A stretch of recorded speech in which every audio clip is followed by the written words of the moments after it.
ಈಗ 448 ವಿಧಿಗಳಿದ್ದಾವೆ, 12 ಶೆಡ್ಯೂಲ್ಗಳಿದ್ದಾವೆ.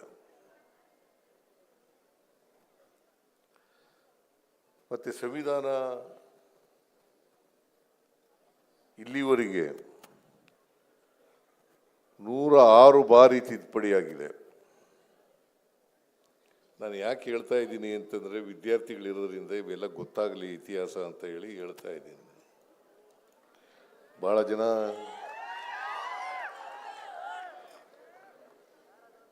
ಸಂವಿಧಾನ ಓದ್ಕೊಂಡವರು ಇದ್ದೀರಿ, ತಿಳ್ಕೊಂಡವರು ಇದ್ದೀರಿ, ಓದಿದವರು ಇದ್ದಾರೆ.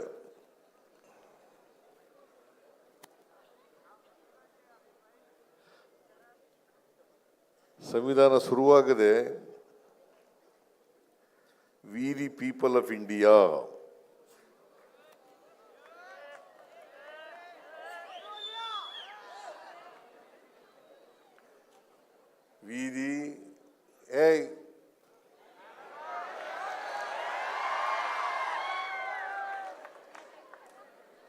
V the people of India ನಮಗೋಸ್ಕರ ನಾವೇ ಮಾಡ್ಕೊಂಡಿರ್ತಕ್ಕಂಥ ಸಂವಿಧಾನ.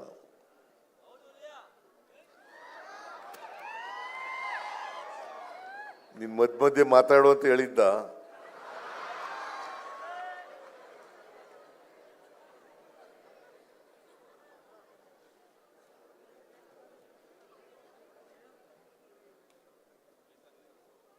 ಈ ಸಂವಿಧಾನ ರಚನೆ ಮಾಡಬೇಕಾದ್ರೆ ಸಂವಿಧಾನ ಕರಡು ಸಮಿತಿಯ ಅಧ್ಯಕ್ಷರು ಯಾರನ್ನು ಮಾಡಬೇಕು ಅಂತ ಚರ್ಚೆ ಆದಾಗ ಬಹುತೇಕವಾಗಿ ಬಾಬಾ ಸಾಹೇಬ್ ಅಂಬೇಡ್ಕರ್ ಅವರೇ ಅಧ್ಯಕ್ಷರಾಗಬೇಕು.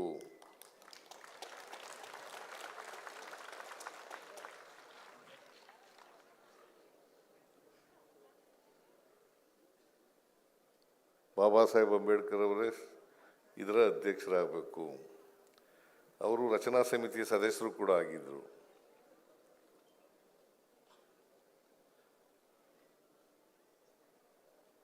ಆಮೇಲೆ ನಮ್ಮ ಸಂವಿಧಾನ ವಿರೋಧಿಗಳಿದಾರಲ್ಲ, ಈ ದೇಶದಲ್ಲಿ ಸಂವಿಧಾನ ವಿರೋಧಿಗಳಿದ್ದಾರೆ. ಇದರ ಇಲ್ವೋ?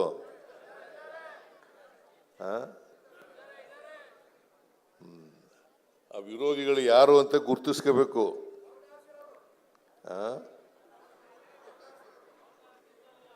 ಸಂವಿಧಾನ ವಿರೋಧಿಗಳು ಯಾರು? ನೋಡಿ, ನೀನೇ ಹೇಳ್ತಾ ಇದೀಯ. ಮನುವಾದಿಗಳು. ಈ ದೇಶದಲ್ಲಿ ಸ್ವಾತಂತ್ರ್ಯ ಬರೋದಕ್ಕಿಂತ ಮುಂಚಿತವಾಗಿ, ಸಂವಿಧಾನ ಬರೋದಕ್ಕಿಂತ ಮುಂಚಿತವಾಗಿ ಒಂದು ಅಲಿಖಿತ ಸಂವಿಧಾನ ಇತ್ತು ಈ ದೇಶದಲ್ಲಿ. ಅದು ಯಾವುದಪ್ಪ ಅಂತಂದ್ರೆ ಮನುಸ್ಮೃತಿ.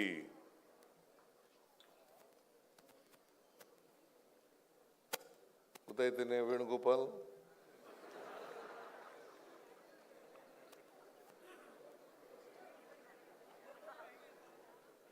ಮನುಸ್ಮೃತಿ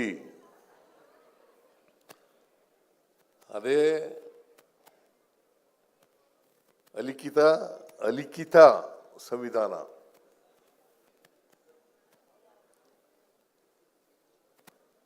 ಈ ದೇಶದಲ್ಲಿ ನಾನು ಕೂಡ ಸಂವಿಧಾನದ ವಿದ್ಯಾರ್ಥಿ. LLM ಓದಕ್ಕೆ ಹೋಗಿದ್ದೆ ನಾನು. ಅಲ್ಲಿ ಕಾನ್ಸ್ಟಿಟ್ಯೂಷನಲ್ ಲಾ ತಗೊಂಡಿದ್ದೆ. ಆಮೇಲೆ LLM ಪಾಸ್ ಮಾಡಲಿಲ್ಲ, ಬಿಟ್ಬಿಡಿ ತೆಗಿಯೋದು. ಫಸ್ಟ್ ಇಯರ್ನಲ್ಲಿ ಎಲ್ಲ ಫೇಲ್ ಆಗ್ಬಿಟ್ಟು 10 ಜನ ಮೊದಲನೇ ಬ್ಯಾಚ್ನಲ್ಲಿ 10 ಜನ ಇದ್ದು. ನಾವು ಮೈಸೂರು ಯೂನಿವರ್ಸಿಟಿಯಲ್ಲಿ ನಾವೇ ಮೊದಲನೇ ಬ್ಯಾಚು.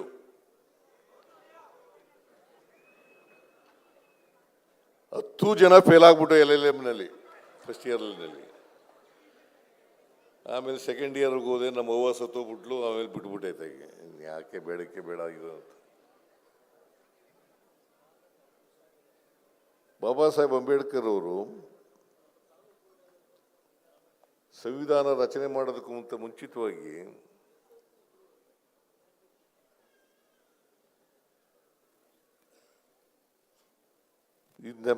ನಮ್ಮಲ್ಲಿ federal constitution,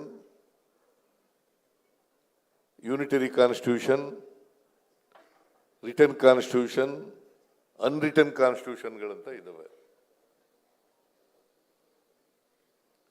federal constitution, unitary constitution, written constitution, unwritten ಕಾನ್ಸ್ಟಿಟ್ಯೂಷನ್ಗಳಂತ ಇದ್ದಾವೆ. ಇಂಗ್ಲೆಂಡ್ ಕಾನ್ಸ್ಟಿಟ್ಯೂಷನ್ ಅನ್ರಿಟರ್ನ್ ಕಾನ್ಸ್ಟಿಟ್ಯೂಷನ್, ನಮ್ದು ರಿಟರ್ನ್ ಕಾನ್ಸ್ಟಿಟ್ಯೂಷನ್.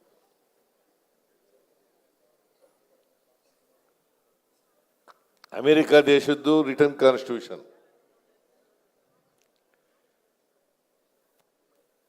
ಆದರೆ ನಮ್ಮ ದೇಶದಲ್ಲಿರೋ ಅಷ್ಟು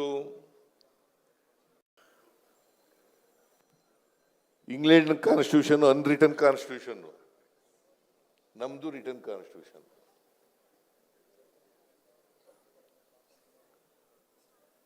ಅಮೆರಿಕ ದೇಶದ್ದು ರಿಟರ್ನ್ ಕಾನ್ಸ್ಟಿಟ್ಯೂಷನ್.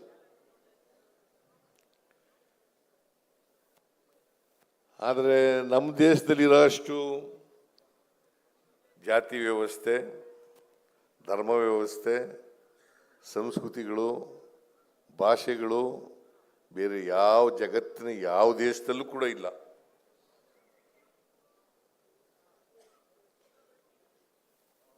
ಯಾವ ದೇಶದಲ್ಲೂ ಕೂಡ ಇಲ್ಲ.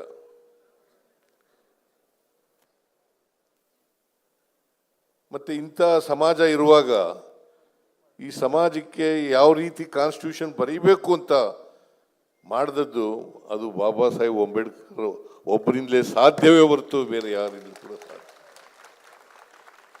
ಅದಕ್ಕೋಸ್ಕರ ಇವರು ಸಂವಿಧಾನ ಕರಡು ಸಮಿತಿಯ ಅಧ್ಯಕ್ಷರನ್ನಾಗಿ ಮಾಡಿದ್ದು ಇವ್ರನ್ನ. ಈ ಮನುವಾದಿಗಳು ಏನು ಹೇಳ್ತಾರೆ ಗೊತ್ತಾ, ಬಾಬಾ ಸಾಹೇಬ್ರದ್ದು ಸಂವಿಧಾನ ರಚನೆಯಲ್ಲಿ ಪಾತ್ರ ಕಡಿಮೆ, ಬೇರೆಯವ್ರ ಪಾತ್ರ ಜಾಸ್ತಿ ಅಂತ ಹೇಳ್ತಾರೆ. It is not correct. BN Rao ಅಂತ ಒಬ್ಬರಿದ್ರು. BN ರಾವ್ ಅವರು ಸಂವಿಧಾನ ತಜ್ಞರು ಕೂಡ.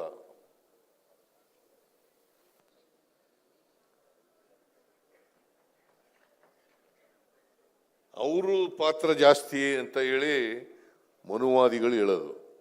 ಬಾಬಾ ಸಾಹೇಬ್ ಅಂಬೇಡ್ಕರ್ ಸಂವಿಧಾನದ ಶಿಲ್ಪಿ ಅಂತ ಕರೆಯದೇ ಇಲ್ಲ ಅವರು. ಇದನ್ನು ನೀವು ತಿಳ್ಕೋಬೇಕು. ಸಂವಿಧಾನದ ಶಿಲ್ಪಿ ಯಾರಪ್ಪ ಅಂತಂದ್ರೆ ಡಾಕ್ಟರ್ ಬಾಬಾ ಸಾಹೇಬ್ ಅಂಬೇಡ್ಕರ್.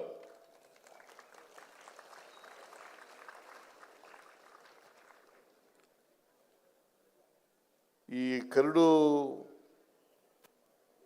ಸಂವಿಧಾನ ಸಮಿತಿನಲ್ಲಿ 6 ಜನ ಸದಸ್ಯರು ಇರ್ತಾರೆ. 2 ಕಾಯಿಲೆ, ಇಬ್ಬರಿಗೆ ಅವರು ನಮ್ಮ ಡೆಲ್ಲಿನಲ್ಲಿ ಇರಲೇ ಇಲ್ಲ. ಜವಾಬ್ದಾರಿ ಎಲ್ಲ ರಚನೆ ಮಾಡ್ತಕ್ಕಂಥದ್ದು ಜವಾಬ್ದಾರಿ ಯಾರ ಮೇಲೆ ಬೀಳ್ತದಪ್ಪ ಅಂತಂದ್ರೆ ಅಂಬೇಡ್ಕರ್ ಮೇಲೆ ಬೀಳ್ತದೆ. ಅಂಬೇಡ್ಕರ್ಗೆ ಬಹುಶಃ ನಮ್ಮ ಸಾಮಾಜಿಕ ವ್ಯವಸ್ಥೆ ಅರ್ಥ ಆಗಿದ್ದಷ್ಟು ಬೇರೆಯವ್ರಿಗೆ ಯಾರಿಗೂ ಅರ್ಥ ಆಗಿರಲಿಲ್ಲ. ಜಾತಿ ವ್ಯವಸ್ಥೆ ಅರ್ಥ ಆಗಿದ್ದಷ್ಟು ಬೇರೆ ಯಾರಿಗೂ ಕೂಡ. ಅದಕ್ಕೆ ಬಾಬಾ ಸಾಹೇಬ್ ಅಂಬೇಡ್ಕರ್ ಅವರು ಎಲ್ಲಿವರೆಗೆ ಜಾತಿ ವ್ಯವಸ್ಥೆ ಇರ್ತದೆ ಅಲ್ಲಿವರೆಗೆ ಮೀಸಲಾತಿ ಇರಲೇಬೇಕು ಅಂತ ಹೇಳ್ತಾರೆ. ಎಲ್ಲಿವರೆಗೆ ಜಾತಿ ವ್ಯವಸ್ಥೆ ಇರ್ತದೆ ಅಲ್ಲಿವರೆಗೆ ಮೀಸಲಾತಿ ಇರಲೇಬೇಕು.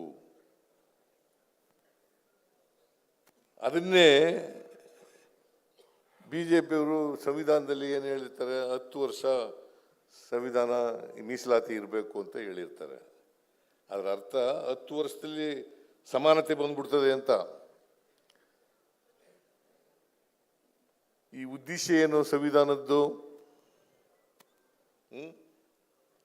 ಏನ್ರಿ? ಸ್ವಾತಂತ್ರ್ಯ, ಸಮಾನತೆ, ಭ್ರಾತೃತ್ವ. ಸ್ವಾತಂತ್ರ್ಯ, ಸಮಾನತೆ, ಭ್ರಾತೃತ್ವ ಬಂದಿದೆಯಾ? ಎಷ್ಟು ವರ್ಷ ಆಯ್ತು ಸ್ವಾತಂತ್ರ್ಯ ಬಂದು? 79 ವರ್ಷ ಆಯ್ತು. ಈಗ ಜಾತಿ ವ್ಯವಸ್ಥೆ ಹೋಗಿದೆಯಾ? ಸಮಾನತೆ ಬಂದಿದೆಯಾ? ವರ್ಗ ವ್ಯವಸ್ಥೆ ಹೋಗಿದೆಯಾ? ಭ್ರಾತೃತ್ವ ಬಂದಿದೆಯಾ? ಇನ್ನೂ ಬಂದಿಲ್ಲ. ಯಾಕೆ ಅಂತಂದ್ರೆ ನಮ್ಮ ಸಮಾಜ ಇದೆಯಲ್ಲ, ಇದು ಅನೇಕ ಜಾತಿ ಧರ್ಮಗಳಿಂದ ಕೂಡಿರ್ತಕ್ಕಂಥ ಸಮಾಜ, ಅನೇಕ ಸಂಸ್ಕೃತಿಗಳಿಂದ ಕೂಡಿರ್ತಕ್ಕಂಥ ಸಮಾಜ. ಇಲ್ಲಿ ಸ್ವಾಮಿಯವರು ಕೂತಿದ್ದಾರೆ, ಪಾಪ ಈ ಕಾರ್ಯಕ್ರಮದಲ್ಲಿ ಭಾಗವಹಿಸಿದ್ದಾರೆ. ಇವರು ಎಲ್ಲ ಹೇಳ್ತಾರೆ, ಬಸವಣ್ಣನವರ ವಿಚಾರಗಳನ್ನೆಲ್ಲ ಹೇಳ್ತಾರೆ. ಇವನಾರವ ಇವನಾರವ ಇವನಾರವ ಇದೆನಿಸದಿರಯ್ಯ, ಇವ ನಮ್ಮವ ಇವ ನಮ್ಮವ ಇವ ನಮ್ಮವ ಎಂದೆನಿಸಯ್ಯ, ನಿನ್ನ ಮನೆಯ ಮಗನೆಂದೆನಿಸಯ್ಯ, ಕೂಡಲ ಸಂಗಮದೇ. ಹೋಗಿದೆಯಾ? ನೀವು ಎಷ್ಟು ವರ್ಷದಿಂದ ಹೇಳ್ತಾ ಇದ್ದೀರಿ? ಬಸವಣ್ಣನ ಕಾಲದಿಂದ ಹೇಳ್ತಾ ಇದ್ದೀರಿ. ಹೋಗಿದೆಯಾ? ಯಾಕೆ ಅಂತಂದ್ರೆ ಹೋಗಕ್ ಬಿಡಲ್ಲ. ಪಟ್ಟಭದ್ರ ಹಿತಾಸಕ್ತರು ನಮ್ಮ ಸಮಾಜದಲ್ಲಿ ಇದ್ದಾರೆ, ಅವ್ರು ಯಾರು ಹೋಗಕ್ ಬಿಡಲ್ಲ. ಅದು ಒಂದು ಕಾರಣನ. ಎರಡನೇದು, ನಮ್ಮ ಜಾತಿ ವ್ಯವಸ್ಥೆಗೆ ಚಲನೆ ಇಲ್ಲ. ಈ ಚಲನೆ ಇಲ್ಲೇ ಇರೋದ್ರಿಂದ ಜಡತ್ವದಿಂದ ಕೂಡಿರ್ತಕ್ಕಂಥ ಸಮಾಜ ನಮ್ಮದು. ಚಲನೆ ಯಾವಾಗ ಬರ್ತದಪ್ಪ ಅಂತಂದ್ರೆ ಆರ್ಥಿಕ ಸಾಮಾಜಿಕ ಶಕ್ತಿ ಬಂದಾಗ ಮಾತ್ರ ಸಾಧ್ಯ ಆಗ್ತದೆ. ಯಾರಿಗೆ ಬರಬೇಕು? ತಳ ಸಮುದಾಯದವರಿಗೆ, ಬಡವರಿಗೆ, ಕೆಳಜಾತಿ ಅಂತ ಶೂದ್ರ ವರ್ಗದ ಜನ ಇದ್ದಾರಲ್ಲ, ಅವ್ರಿಗೆಲ್ಲರಿಗೂ ಶಕ್ತಿ ಬರಬೇಕು. ಆ ಶಕ್ತಿ ಬರದೇ ಹೋದರೆ, ಆರ್ಥಿಕ ಸಾಮಾಜಿಕ ಶಕ್ತಿ ಬರದೇ ಹೋದರೆ ಚಲನೆ ಆಗಲ್ಲ. ಆಗ್ತದ? ಜಾತಿ ವ್ಯವಸ್ಥೆಗೆ ಚಲನೆ ಸಿಗ್ಬೇಕಾದ್ರೆ ಅದಕ್ಕೆ ಜಾತಿ ಹೋಯ್ತಾ ಇಲ್ಲ. 79 ವರ್ಷ ಆದರೂ ಕೂಡ ಸಂವಿಧಾನ ಜಾರಿಗೆ ಬಂದು ಎಷ್ಟಾಯ್ತು? 75 ವರ್ಷ ಆಯಿತು. 75 ವರ್ಷಗಳಾದರೂ ಕೂಡ ಜಾತಿ ಹೋಗಿಲ್ಲ ಅಂತಂದ್ರೆ ಆರ್ಥಿಕವಾಗಿ ಸಾಮಾಜಿಕವಾಗಿ ಶಕ್ತಿ ಬಂದಿಲ್ಲ. ಅದಕ್ಕೆ ಬಾಬಾ ಸಾಹೇಬ್ ಅಂಬೇಡ್ಕರ್ ಅವರು ನಮಗೆ ಸಂವಿಧಾನ ಅಂಗೀಕಾರ ಆಗೋದಕ್ಕಿಂತ ಒಂದಿನ ಮುಂಚಿತವಾಗಿ ಅಂತಿಮವಾಗಿ ಭಾಷಣ ಮಾಡಿದ್ದಾರೆ. ಎಲ್ರಿ? ಪಾರ್ಲಿಮೆಂಟ್ ಅಲ್ಲ, ಸಂವಿಧಾನ ರಚನಾ ಸಭೆಯಲ್ಲಿ 1949 ನವೆಂಬರ್ 25ನೇ ತಾರೀಕು ಬರೆದಿಟ್ಕೊಳ್ಳಿ. 1949 ಜನವರಿ 25ನೇ ತಾರೀಕು. ಬಹಳ ಜನ ಓದಿರೋದಿಲ್ಲ, ಅವ್ರ ಭಾಷಣ ಓದಬೇಕು. ಎಲ್ಲ ಅಂತಿಮವಾದಂಥ ಭಾಷಣ, ಕೊನೆ ಭಾಷಣ ಅದು. ಸಂವಿಧಾನ 26ನೇ ತಾರೀಕು ಅಂಗೀಕಾರ ಆಗುತ್ತೆ, 25ನೇ ತಾರೀಕು ಭಾಷಣ ಮಾಡೋರು. ಅವತ್ತೇ ಎಚ್ಚರಿಕೆ ಕೊಟ್ಟಿದ್ದಾರೆ ನಮಗೆ, ಈ ದೇಶಕ್ಕೆ. ನಮಗೆ ರಾಜಕೀಯ ಸ್ವಾತಂತ್ರ್ಯ ಸಿಕ್ಕಿದೆ, ರಾಜಕೀಯ ಸ್ವಾತಂತ್ರ್ಯ ಸಿಕ್ಕಿದೆ, ಆದರೆ ಆರ್ಥಿಕ ಸಾಮಾಜಿಕ ಸ್ವಾತಂತ್ರ್ಯ ಸಿಕ್ಕಿಲ್ಲ. ಒಬ್ಬ ವ್ಯಕ್ತಿ ಒಂದು ಮತ ಒಂದು ಬೆಲೆ, ಅದಕ್ಕೆ ಅಲ್ವಾ? ಇವ್ರು ಯಾರೋ ಬರ್ಕೊಂಡಿದ್ರು ಪಾಪ, ನಮ್ಮ ಮತ ನಮ್ಮ ಹಕ್ಕು, ನಮ್ಮ ಮತ ನಮ್ಮ ಹಕ್ಕು, ಮೈ ವೋಟ್ ಮೈ ರೈಟ್ ಅಲ್ವಾ? ಅವ್ರಿಗೆ ಬಹುಮಾನ ಕೂಡ ಬಂದಿದೆ.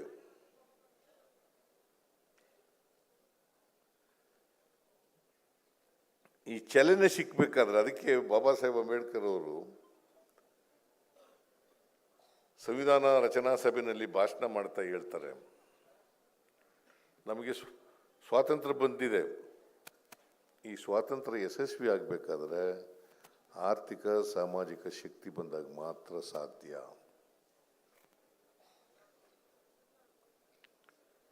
ಇಲ್ಲದೆ ಹೋದರೆ ಈ ಅಸಮಾನತೆ ಇದೆಯಲ್ಲ, ಅವ್ರದೇ ಭಾಷೆಯಲ್ಲಿ ಹೇಳಬೇಕು ಅಂತಂದರೆ 1950 ಜನವರಿ 26ನೇ ತಾರೀಕು ವೈರುಧ್ಯತೆ ಇರತಕ್ಕಂಥ ಸಮಾಜಕ್ಕೆ ಕಾಲಿಡ್ತಾ ಇದ್ದೀವಿ.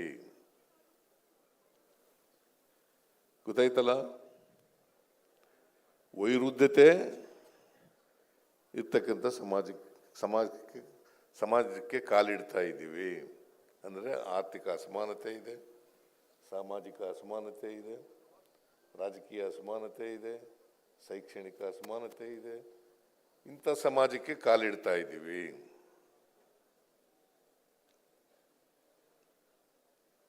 ಈ ಅಸಮಾನತೆ ತಾರತಮ್ಯ ಇರ್ತಕ್ಕಂಥ ಸಮಾಜ ಎಲ್ಲಿವರೆಗೆ ಮುಂದುವರಿತಿದೆ ಅಲ್ಲಿವರೆಗೆ ಸಾಮಾಜಿಕ ನ್ಯಾಯ ಸಿಗಲ್ಲ, ಸಮಾನತೆ ಬರಲ್ಲ, ಭ್ರಾತೃತ್ವ ಬರಲ್ಲ. ಬರ್ತದ?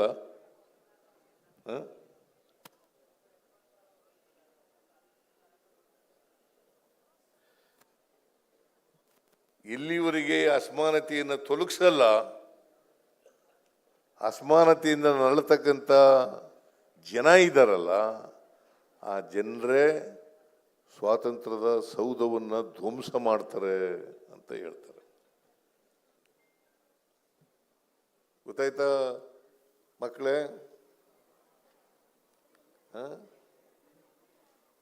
ನಿಮಗೆಲ್ಲ ಗೊತ್ತಾಗಿದೆಯಲ್ಲ? ಎಲ್ಲಿವರೆಗೆ ಅಸಮಾನತೆಯನ್ನು ತೊಡಗಿಸಲ್ಲ, ಅಸಮಾನತೆಯಿಂದ ಕೂಡಿರ್ತಕ್ಕಂಥ ಸಮಾಜ ಇರ್ತದೆ, ಆ ಸಮಾಜದಲ್ಲಿ ಸಮಾನತೆ ಬರಲಿಕ್ಕೆ ಸಾಧ್ಯ ಇಲ್ಲ. ಅದಕ್ಕೋಸ್ಕರ ಸಮಾನತೆಯನ್ನು ತರಲೇಬೇಕು. ನಮ್ಮ ಸಂವಿಧಾನ ಏನು ಹೇಳ್ತದೆ? ಸ್ವಾತಂತ್ರ್ಯ, ಸಮಾನತೆ, ಭ್ರಾತೃತ್ವ ಇರಬೇಕಲ್ಲ. ನಾವೆಲ್ಲ ಮನುಷ್ಯರಲ್ವಾ? ಯಾವುದಾದ್ರು ಧರ್ಮ ನಮ್ಮ ದೇಶದಲ್ಲಿ ಬೇರೆಯವ್ರನ್ನ ದ್ವೇಷ ಮಾಡಿ ಅಂತ ಹೇಳ್ತದ? ಯಾವುದಾದ್ರು ಧರ್ಮ? ಏನ್ರಿ ಸ್ವಾಮೀಜಿ?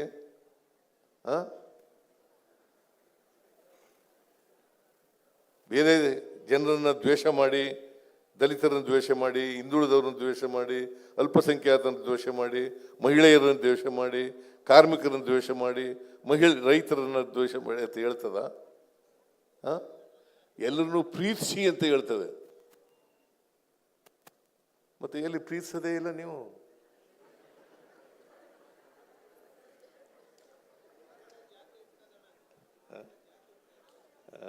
ಅದಕ್ಕೆ ಇವನಾರವ ಅಂತ ಅನ್ನೋದು ವಚನ ಹೇಳೋದು, ಇವ ನಮ್ಮವ ಅಂತ ಹೇಳೋದು, ಆಮೇಲೆ ನೀ ಯಾವ ಜಾತಿಯವನು ಅಂತ ಕೇಳೋದು.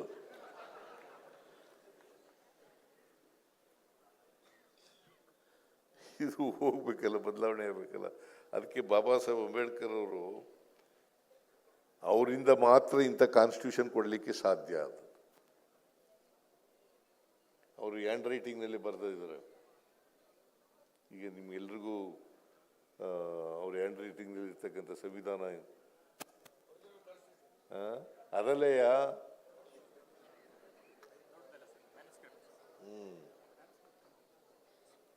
ಇದಲ್ಲ ಒರಿಜಿನಲ್ ಕಾನ್ಸ್ಟಿಟ್ಯೂಷನ್ ಹ್ಯಾಂಡ್ ರೈಟಿಂಗ್ ನಲ್ಲಿ ಬರೆದವ.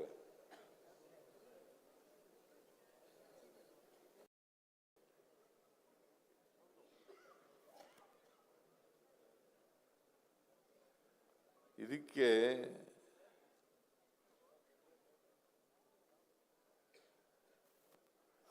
ಅವತ್ತು ಸಂವಿಧಾನ ಅಂಗೀಕಾರ ಆಯ್ತಲ್ಲ, ಒಬ್ಬರು ಬಿಟ್ರೆ ಇನ್ನು ಬಾಕಿಯವರೆಲ್ಲ ಸೈನ್ ಹಾಕ್ತಾರೆ.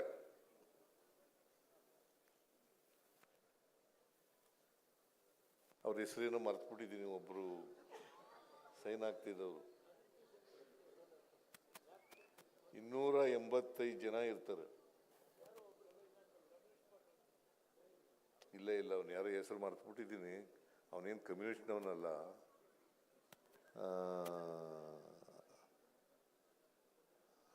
285 ಜನ ಹಾಜರಿರ್ತಾರೆ. 284 ಜನ ಸೈನ್ ಆಗ್ತಾರೆ.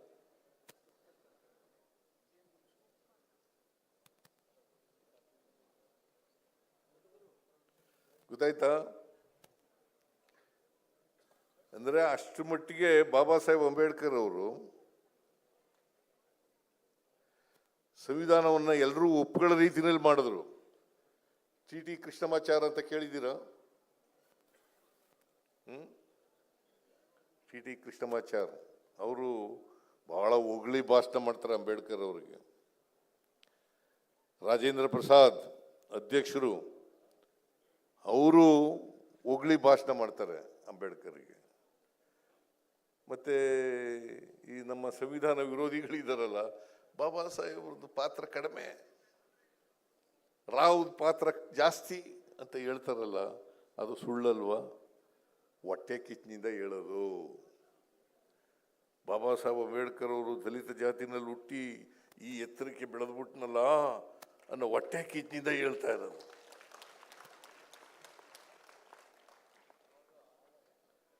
ಗೊತ್ತಾಯ್ತೇನ್ರಪ್ಪ?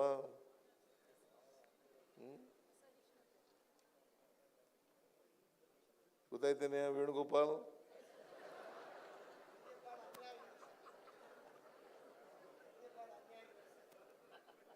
ನೀನು ಹಿಂದುಳಿದವರ ಸಂಘಟನೆಯಲ್ಲಿ ಇದೆಯಲ್ಲ, ಅದಕ್ಕೋಸ್ಕರ ನಿನ್ನ ಹೆಸರು ಹೇಳ್ತಾ ಇದ್ದೀನಿ, ತಿಳ್ಕೊಳ್ಳಿ ಇದೆಯಲ್ಲ ಅಂತ.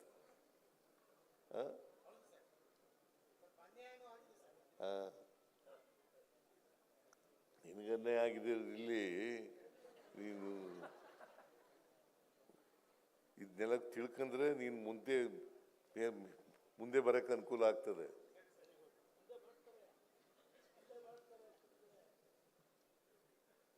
ನಾನು ಮೇಷ್ಟ್ರ ಥರ ಪಾಠ ಮಾಡಕ್ಕೆ ಹೋಗಲ್ಲ.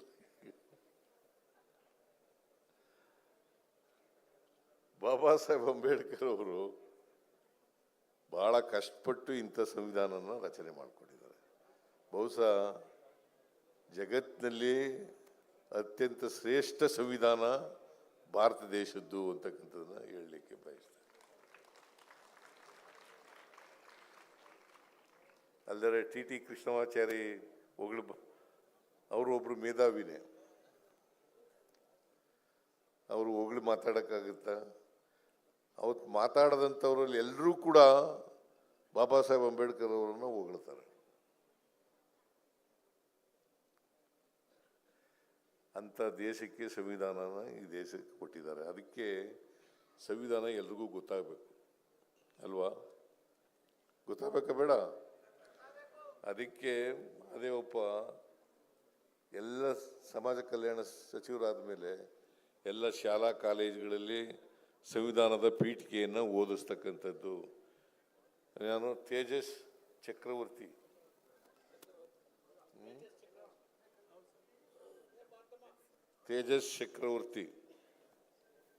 ನಾ ಹೇಳೋದೆಲ್ಲ ಸರಿಯಾಗಿದೆಯೇನೋ? ನಾ ಹೇಳೋದೆಲ್ಲ ಸರಿಯಾಗಿದೆಯಾ? ಸಂವಿಧಾನ ಓದ್ಕೊಂಡಿದೀಯಾ?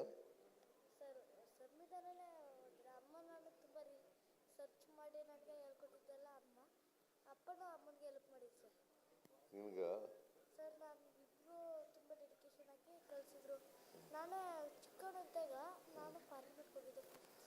ಹೋಗಿದ್ಯಾ? Very good, very good, very good. ನಾನು ಹೇಳ್ತಾ ಇರೋದಿಲ್ಲ ಸರಿಯಾಗಿದೆಯಾ? ನೋಡಿ, ಅವನು ಸರಿ ಇದೆ ಅಂತಂದ್ರೆ ಸರಿಯಾಗಿದೆ ಅಂತ ಅರ್ಥ.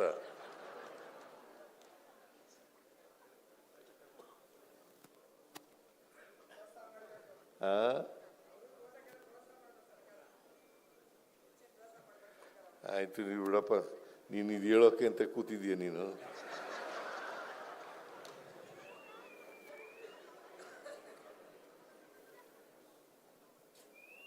ನಮ್ಮ ದೇಶ ಸಂವಿಧಾನ ಇದೆಯಲ್ಲ, ಬಹುಶಃ ಇಷ್ಟೊಂದು ತಿದ್ದುಪಡಿ ಆಗಿರೋದು ಬೇರೆ ಜಗತ್ತಿನ ಯಾವ ಸಂವಿಧಾನನೂ ಆಗಿಲ್ಲ ಅಲ್ವಾ? 106 ತಿದ್ದುಪಡಿಗಳಾಗಿರೋದು, 106.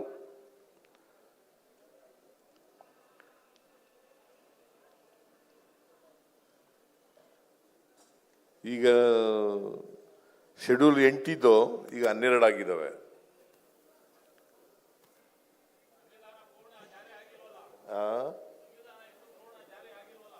ಜಾರಿ ಆಗಿಲ್ಲ ಅಂತಂದ್ರೆ ಜಾರಿ ಯಾಕಾಗಿಲ್ಲ ಅಂತ ಗೊತ್ತಾಯ್ತಾ ನಿನ್ಗೆ? ಕೂತ್ಗಳಪ್ಪ, ನೀನು ಜಾರಿ ಆಗಿಲ್ಲ ಅಂತ ಹೇಳೋದು ನಾನು ಹೇಳ್ತಾ ಇದ್ದೀನಿ. ಕೂತ್ಕೋ. ಸಂವಿಧಾನ ಈಗಲೂ ಜಾರಿಯಾಗಿಲ್ಲ. ಜಾರಿಯಾಗಿ ಯಾಕಾಗಿಲ್ಲ ಅಂತಂದ್ರೆ ಗಟ್ಟಿ ಮಾಡ್ತಕ್ಕಂಥ ಸಮಾಜದಲ್ಲಿ ಸಾಮಾಜಿಕ ವ್ಯವಸ್ಥೆಯನ್ನು ಗಟ್ಟಿ ಮಾಡ್ತಕ್ಕಂಥವ್ರು ಇದ್ದಾರೆ.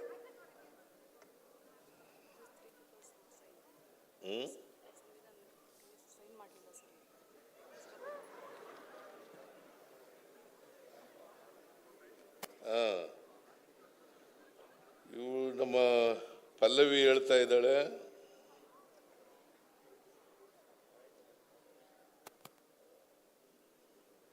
ಹಸ್ರತ್ ಮೋಹನಿ ಅಲ್ಲ, ಮೋಹನ್ ಸೈನ್ ಮಾಡಿಲ್ಲ ಅಂತ ಹೇಳ್ತಾ ಇದ್ದಾರೆ.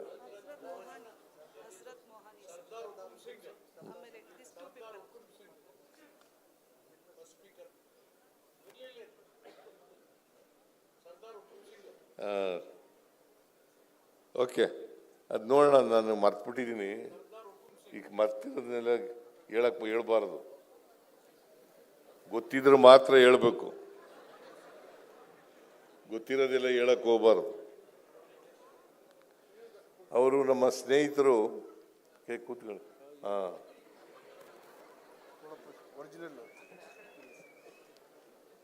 ನೋಡಿ, ಇವರೆಲ್ಲ ಸೈನ್ ಮಾಡಿದ್ದಾರೆ.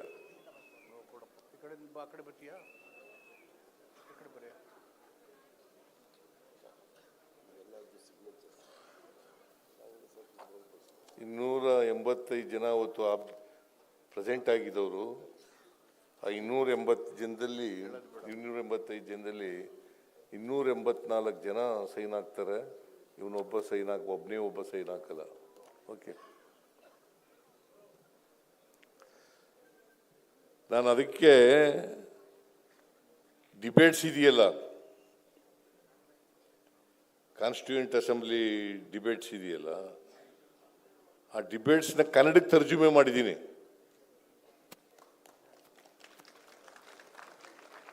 ಅದು ಹಿಂದಿನಲ್ಲಿ ಇಂಗ್ಲೀಷ್ನಲ್ಲಿ ಇತ್ತು. ಕನ್ನಡಕ್ಕೆ ತರ್ಜುಮೆ ಮಾಡಿದ್ದೀನಿ ಅಂತಂದ್ರೆ ಯಾಕೆ ಮಾಡಿದೆ ಅಂತಂದ್ರೆ ಕನ್ನಡಿಗರೆಲ್ಲ ಓದಬೇಕು ಅನ್ನೋ ಕಾರಣ.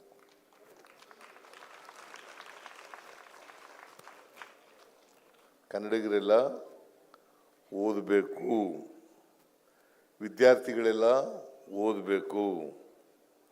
ವಿದ್ಯಾರ್ಥಿಗಳಿಗೆ ಇಂಗ್ಲೀಷ್ ಬರಲ್ಲ ಅಂತಲ್ಲ, ಇಂಗ್ಲೀಷ್ ಬರ್ತದೆ. ಆದರೆ ಕನ್ನಡದಲ್ಲಿ ಓದಿದ್ರೆ ನಿಮಗೆ ಜ್ಞಾಪಕ ಶಕ್ತಿ ಜಾಸ್ತಿ ಇರ್ತದೆ.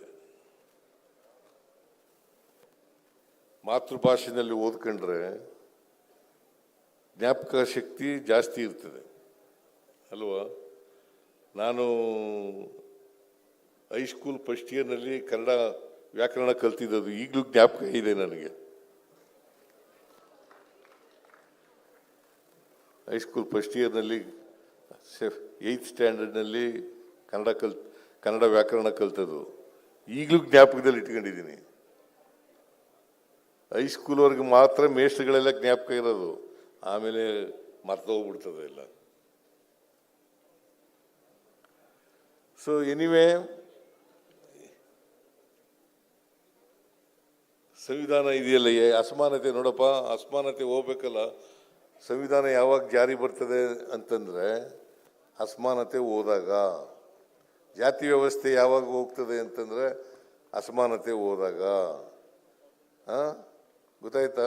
ಆರ್ಥಿಕ ಸಾಮಾಜಿಕ ಶಕ್ತಿ ಬಂದಾಗ ಸಾಧ್ಯ ಆಯ್ತದೆ. ಅದಕ್ಕೆ ನೀವು ನಿನಗೆ ಗೊತ್ತಾಗಿದೆಯೋ ಇಲ್ಲೋ ಗೊತ್ತಿಲ್ಲ, ನಾನು ಮುಖ್ಯಮಂತ್ರಿ ಆದ್ನಲ್ಲ ಮೊದಲನೇ ಸಾರಿ ಅನೇಕ ಭಾಗ್ಯಗಳನ್ನು ಮಾಡಿದೆ. ಅನೇಕ ಭಾಗ್ಯಗಳು. ಅನ್ನಭಾಗ್ಯ ಕಾರ್ಯಕ್ರಮ ಯಾಕೆ ಮಾಡಿದೆ? ಯಾಕಂತಂದ್ರೆ ನನಗೆ ಅನುಭವ ನಮ್ಮ ಊರಿನಲ್ಲಿ ಒಂದು 20% ಜನರಿಗೆ ನೀರು ಕೂತ್ಕೋ ನೀರಾವರಿ ಪ್ರದೇಶ ಇತ್ತು. ಇನ್ನು 80 ಜನಕ್ಕೆ ಖುಷ್ಕಿ ಜಮೀನು ಇರೋದು. ನಾನು ಸಣ್ಣ ಹುಡುಗ ಇದ್ದಾಗ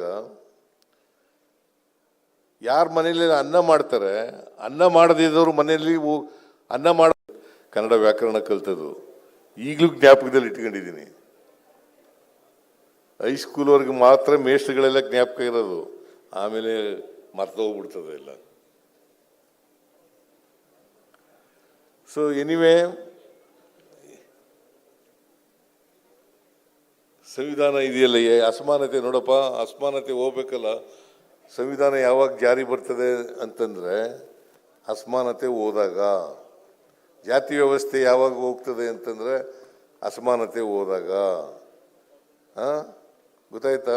ಆರ್ಥಿಕ ಸಾಮಾಜಿಕ ಶಕ್ತಿ ಬಂದಾಗ ಸಾಧ್ಯ ಆಯ್ತದೆ. ಅದಕ್ಕೆ ನೀವು ನಿನಗೆ ಗೊತ್ತಾಗಿದೆಯೇ ಇಲ್ಲೋ ಗೊತ್ತಿಲ್ಲ, ನಾನು ಮುಖ್ಯಮಂತ್ರಿ ಆದ್ನಲ್ಲ ಮೊದಲನೇ ಸಾರಿ ಅನೇಕ ಭಾಗ್ಯಗಳನ್ನು ಮಾಡಿದೆ. ಅನೇಕ ಭಾಗ್ಯಗಳು. ಅನ್ನಭಾಗ್ಯ ಕಾರ್ಯಕ್ರಮ ಯಾಕೆ ಮಾಡಿದೆ? ಯಾಕಂತಂದ್ರೆ ನನಗೆ ಅನುಭವ ನಮ್ಮ ಊರಿನಲ್ಲಿ ಒಂದು 20% ಜನರಿಗೆ ನೀರು ಕೂತ್ಕೋ ನೀರಾವರಿ ಪ್ರದೇಶ ಇತ್ತು.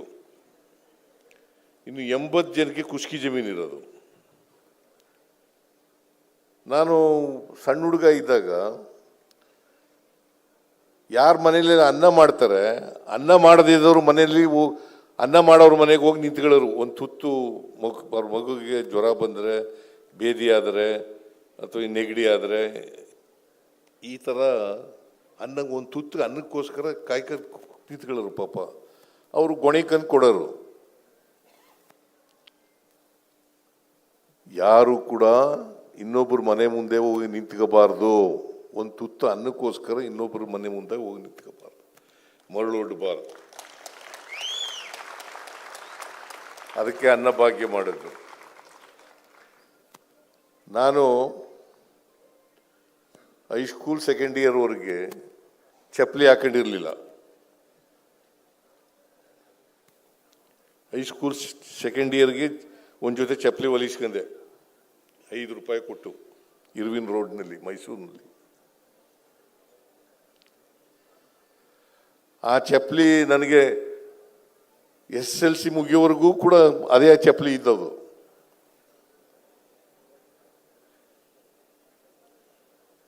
ಅದಕ್ಕೋಸ್ಕರ ಶೂ ಭಾಗ್ಯ ಮಾಡೋದು ಕಾರ್ಯಕ್ರಮ ಜಾರಿಗೆ ತಗೊಬಂದು.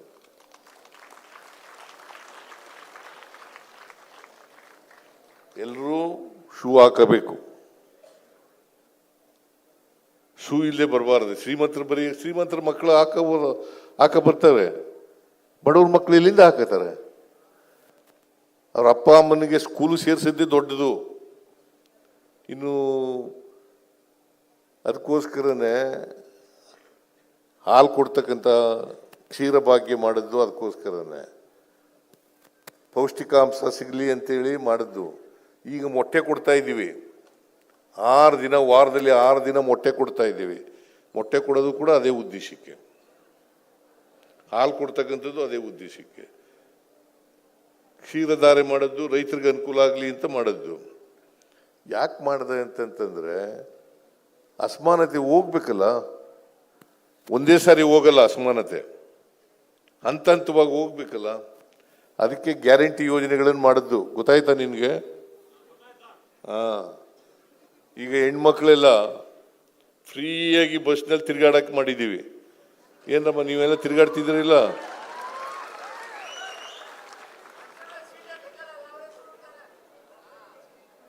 ಹೆಣ್ಮಕ್ಳೆಲ್ಲ ಫ್ರೀಯಾಗಿ ತಿರ್ಗಾಡೋದು. ಸುಮಾರು 600 ಕೋಟಿ ಮಹಿಳೆಯರು ಫ್ರೀಯಾಗಿ ತಿರುಗಾಡಿದ್ದಾರೆ.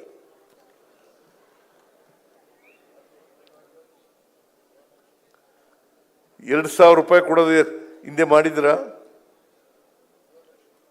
1,26,00,000 ಮಹಿಳೆಯರಿಗೆ, 1,26,00,000 ಮಹಿಳೆಯರಿಗೆ ಗೃಹಲಕ್ಷ್ಮಿ ಯೋಜನೆ ಅಡಿಯಲ್ಲಿ ₹2,000 ಕೊಡ್ತಾ ಇದ್ದೀವಿ. ಕರ್ನಾಟಕದಲ್ಲಿ ಜನಸಂಖ್ಯೆ ಎಷ್ಟಿರೋದು? 7 ಕೋಟಿ ಜನ. 7 ಕೋಟಿ ಜನ ಮನೆ ಯಜಮಾನಿಯರಿಗೆ 1,26,00,000 ಮಹಿಳೆಯರು ಕೊಡ್ತಾ ಇದ್ದೀವಿ. ಇದು ಯಾಕೆ ಮಾಡ್ತಾ ಇರೋದು ಅಂತಂದ್ರೆ ಅಸಮಾನತೆ ನಿವಾರಣೆ ಆಗಬೇಕು ಅಂತ. ಈಗ ಪರಿಶಿಷ್ಟ ಜಾತಿ ಪರಿಶಿಷ್ಟ ವರ್ಗದ ಮಕ್ಕಳಿಗೆ ಅಲ್ಲ, ಪರಿಶಿಷ್ಟ ಜಾತಿ ಪರಿಶಿಷ್ಟ ವರ್ಗ ಮುನಿಯಪ್ಪನವ್ರು ಇಲ್ಲೇ ಇದ್ದಾರೆ. ಯಾಕೆ ಮಾಡಿದ್ದು? 1 ಕೋಟಿವರೆಗೆ ಕಾಂಟ್ರಾಕ್ಟ್ ರಿಸರ್ವೇಷನ್, ಅದು ನಮ್ಮ ತಪ್ಪುಗಳಾಗಿರ್ಬೋದು, ಆದರೆ ಆರ್ಥಿಕ ಶಕ್ತಿ ಬರಬೇಕಲ್ಲ.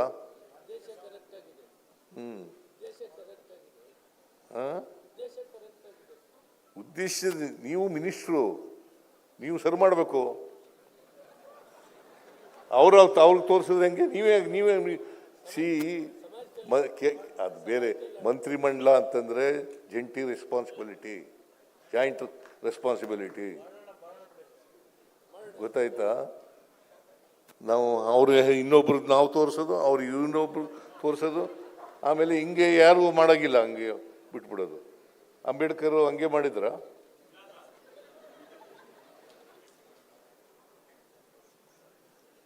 ಅವ್ರ ಜವಾಬ್ದಾರಿ, ಇವ್ರ ಜವಾಬ್ದಾರಿ, ಎಲ್ಲರ ಜವಾಬ್ದಾರಿ, ಸಮಾಜದ ಜವಾಬ್ದಾರಿ, ಸಮಾಜದಲ್ಲಿ ಇರ್ತಕ್ಕಂಥ ಎಲ್ಲ ವ್ಯಕ್ತಿಗಳ ಜವಾಬ್ದಾರಿ.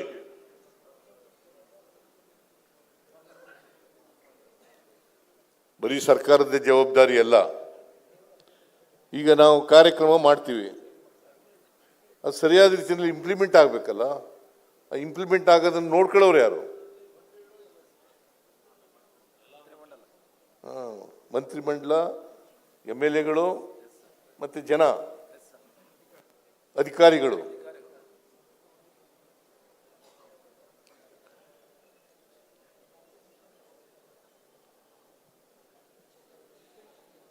ಸೊ ನಾನು ಇದಕ್ಕೆ ಬೇರೆ ಹೋಗ್ಬೇಕು, ಕಾಂಗ್ರೆಸ್ ಆಫೀಸ್ಗೆ ಹೋಗ್ಬೇಕು. ಅಲ್ಲಿ ಕೂಡ ಸಂವಿಧಾನ ಕೂತ್ಕೊಳ್ಳಿ, ಮಧ್ಯೆ ಮಧ್ಯೆ ಹೇಳಕ್ಕೆ ಹೋಗ್ಬಿಡಿ, ಕೂತ್ಕೊಳ್ಳಿ. ಎಲ್ಲೆಲ್ಲ ಹೊರಟೋಗ್ಬಿಡ್ತದೆ ಚರ್ಚೆ. ಆಮೇಲೆ ನೀವು ಎಲ್ಲ ಕೂತ್ಕೊಳ್ಳಿ please sit down. No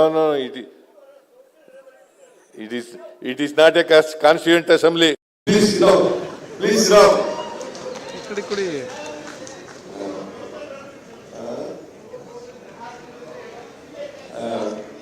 Okay. Please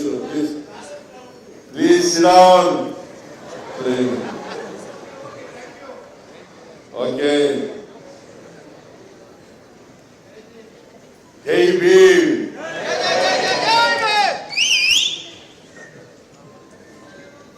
ಅದರಿಂದ ಈ ಅಸಮಾನತೆ ತೊಲಗಿಸ್ತಕ್ಕಂಥ ಕೆಲಸವನ್ನ ಎಲ್ಲರೂ ಮಾಡಬೇಕು. ಮತ್ತೆ ಪ್ರತಿಯೊಬ್ಬ ವ್ಯಕ್ತಿಯೂ ಕೂಡ ನಾವು ಮಾಡದಂತ ಕಾರ್ಯಕ್ರಮಗಳು ದುರುಪಯೋಗದಾಗದಂತೆ ನೋಡ್ಕೋಬೇಕು ಅಲ್ವಾ? ಗೃಹ ಜ್ಯೋತಿ ಮಾಡಿದ್ದೀವಿ, ಯಾಕಂತಂದ್ರೆ ಆ ದುಡ್ಡೆಲ್ಲ ಉಳ್ಕೋಬೇಕಲ್ಲ. ಅದಕ್ಕೆ ಇದನ್ನ ನಾವು ಅಸಮಾನತೆ ತೊಡಗಿಸ್ಬೇಕು ಅನ್ನತಕ್ಕಂಥ ಉದ್ದೇಶ. ಅಸಮಾನತೆ ತೊಡಗಿಸದೆ ಹೋದರೆ ನಮ್ಮ ದೇಶದಲ್ಲಿ ಬದಲಾವಣೆ ಆಗಲ್ಲ. ಶ್ರೀಮಂತರಾಗ್ತಲೇ ಇದ್ದಾರೆ, ಬಡವರಾಗ್ತಲೇ ಇದ್ದಾರೆ. ಮತ್ತೆ ಹೋಗ್ಲಾಡ್ಸೋರು ಯಾರು? ನಾವು ಪ್ರಯತ್ನ ಮಾಡ್ತೀವಿ, ಅದು ಜನರು ಕೂಡ ಅದಕ್ಕೆ ಸ್ಪಂದಿಸ್ತಕ್ಕಂಥ ರೀತಿಯಲ್ಲಿ ಇರಬೇಕು.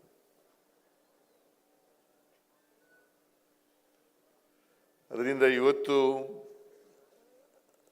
ಕಾನ್ಸ್ಟಿಟ್ಯೂಷನ್ ಡೇ, ಅದನ್ನ ಇವತ್ತು ನಾವು ಮತ್ತೆ ಆತ್ಮಾವಲೋಕನ ಮಾಡ್ಕೋಬೇಕು. ನಾವು ಎಷ್ಟರ ಮಟ್ಟಿಗೆ ಸಮಾಜಮುಖಿಗಳಾಗಿದ್ದೀವಿ,